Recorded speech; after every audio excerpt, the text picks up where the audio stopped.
All right, another factor. Move on from alkyl halide to the nucleophile. Nucleophile can help you predict the product or the mechanism of the reaction. All right. All right. First thing, you should be able to differentiate between a strong and a weak nucleophiles. These are strong. These are weak. How do you know though? What makes nucleophile strong? What makes a nucleophile weak? Look at down here. Charge. If you see a negative charge, right? The negatively charged compound or atoms will facilitate an Sn2 reaction. An Sn2 reaction will go faster if the nucleophilic center have high electron density, all right? Compared to a low electron density, the Sn2 proceed more slowly. And not only the charge, size matters, right? Size really matters here because if an atom is bigger, they are highly polarizable, right? High polarizability, and this property directly depends on the size of an atom. All right. Let's talk about polarizability real quick. All right. Look at right here. All right. Look at the size of the atom. These are big. Third period, fourth, and fifth period. First, second are small. That's the cutoff. All right. They are in the spectrum, of course, but the third period is considered have highly polarized. Now, what is polarizability? Polarizability is an ability of an atom to distribute electrons, right? Electrons unevenly in an atom. Let's say if there's an influence outside that make an electron move onto one side of an atom. Now you will see at this point, this atom will have slightly charged, slightly become polar, right? We got a little partial negative charge, partial positive charge. All right.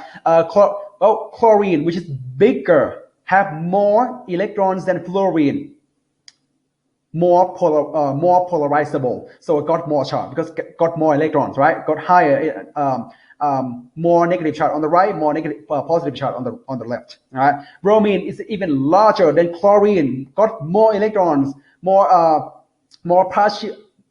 partial negative on the right, more partial positive on the left. And iodine is much bigger than bromine and chlorine. You can guess high electrons density on the right side, right?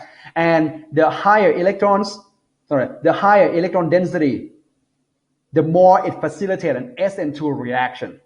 Okay, that's what we talk about the polarizability. So the bigger, the more polarizable, and that's a better nucleophile. All right, and so the nucleophilicity trend goes this way to third, fourth, and fifth. The fifth is the best one right there. All right, phosphorus and sulfur also consider a large, relatively large nucleophile. So they could be a strong nucleophile too. Okay, all right. Look for a negative charge. Look for large atom. Those are strong nucleophile. All right. Classify each of the following as strong, weak, or non-nucleophilic. That's what I tried to say. First one, sodium hydroxide. You should know that the hydroxide right here is ionic bond, got a negative charge there. So this is a strong nucleophile. Bromide, totally strong. Potassium hydroxide, ionic bond, strong. Methanol. This is no ionic bond here. This is covalent bond, right? This is a weak nucleophile, and oxygen is small. Ionic bond there. So oxide, of course, strong. Iodide, big, highly polarizable, and also got a negative charge, highly strongly nucleophile, really strong. Methane, non-nucleophilic, right? This is not nucleophile. There's no lone pair to donate a lone pair. This guy's non-nucleophilic, all right? Sulfur, relatively strong nucleophile. Although it doesn't have charge, but sulfur is big enough to be a good nucleophile. I'll say good, not really strong, but it's good nucleophile. All right, hydride, all right, got charge, strong. Don't have to think twice. Carbon with sodium on it. Well, is it ionic bond? Totally strong. All right. Phosphorus, big enough, high polarizability. Negative charge on it is even better. So strong nucleophile.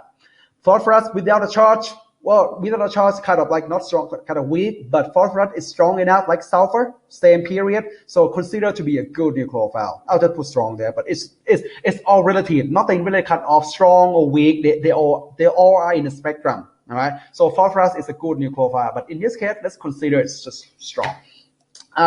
Sodium amide, so nitrogen got a negative charge on it, totally strong. Ammonia, first off, no charge, right? Does it have high polarizability? Nitrogen is on period 2, second period, so no, not really, weak. Okay. All right, here's how it works. All right. Now, if you have an iodide and about to do a substitution reaction, it can go either way. All right. I'm going to compare the rate between Sn2 and Sn1 reaction. Start with Sn1. If you still remember that in Sn1 reaction, the rate is not dependent on the concentration of a nucleophile, right? The first step is just carbocation formation. That's a rate determining step. Whatever nucleophile that you use, the rate of an Sn1 is not affected. So in Sn, you can use chloride, you can use bromide, you can use iodide. The Sn1 is going to go at the same rate, right? I'm going to keep that as your reference. Okay, so Sn1 has nothing to do with the nucleophile. All right, go with the same rate. Whatever nucleophile you use, it's going to go with the same rate. Now, Sn2. Sn2 is highly dependent on the nucleophilicity of the nucleophile. And iodide, you guys know this is one of the best nucleophile, big and strong, right? Strong nucleophile, high electron density. Because of high nucleophilicity of iodide, it will facilitate the Sn2 process. It will facilitate Sn2 process. Doesn't do anything with an Sn1. Sn1 still the same rate, but this guy facilitates Sn2 process, which means that a strong nucleophile will favor an Sn2. It go either way, of course, but go Sn2 much faster, and we're talking about 1,000 times, 10,000 times faster than an Sn1. If you see a strong nucleophile, totally go Sn2. All right. All right, one more time. Now, weak nucleophile, water. All right, start with an Sn1. Again, Sn1 nucleophile has nothing to do with an Sn1. Whatever nucleophile you use is going to go with the same rate. All right, I got 3 arrows there. Now, can water go Sn2? It can, but the problem is this guy have low nucleophilicity. It's a weak nucleophile, and the weak nucleophile does not facilitate an Sn2 reaction. Of course, it go Sn2, but it go very slowly, and we're speaking of 100 times slower than Sn1. So in this case, weak nucleophile disfavor an Sn2 reaction and let Sn1 just go by itself, successfully compete with Sn2. All right, so Sn1 beat Sn2 basically because this guy go Sn2 way too slow, and Sn1 like, I'm gonna go now. You too slow. So water gonna go in Sn1.